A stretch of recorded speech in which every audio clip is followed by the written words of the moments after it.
L'OMS n'est pas une organisation supra-gouvernementale, c'est une organisation intergouvernementale. Alors, quand ceux qui pointent, il faut bien savoir une chose, c'est que l'OMS a une expertise technique et scientifique qui est exceptionnelle, extrêmement peu remise en question.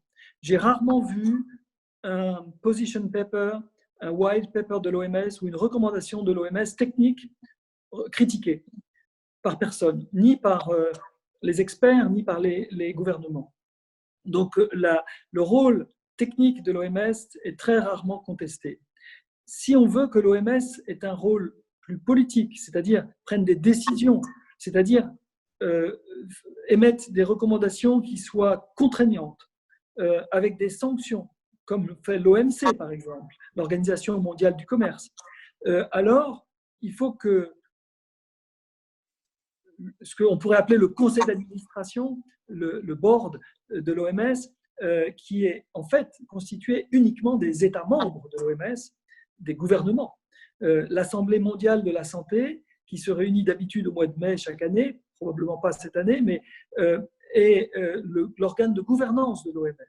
Cet organe de gouvernance prend les décisions. Ils ont un executive board, un conseil, comment ça s'appelle, un bureau exécutif. Le bureau exécutif, c'est vraiment l'organe qui pourrait demander au directeur général de faire telle ou telle action. Figurez-vous qu'aucun des États membres n'a demandé la réunion du bureau exécutif de l'OMS depuis le mois de janvier. Il y a eu une réunion annuelle habituelle en janvier, fin janvier, et on a très peu parlé de coronavirus.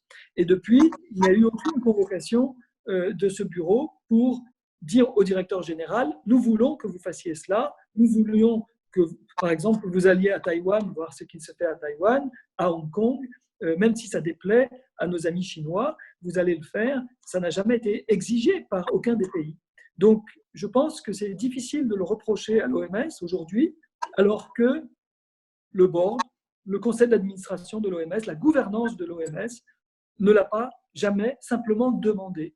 Je pense qu'il est totalement inacceptable qu'un pays comme les États-Unis, qui peut avoir une très grosse influence sur l'OMS, retire sa contribution sans exiger d'abord de l'OMS de faire des choses, d'avoir un agenda, d'avoir des timelines, des milestones et de relever les compteurs.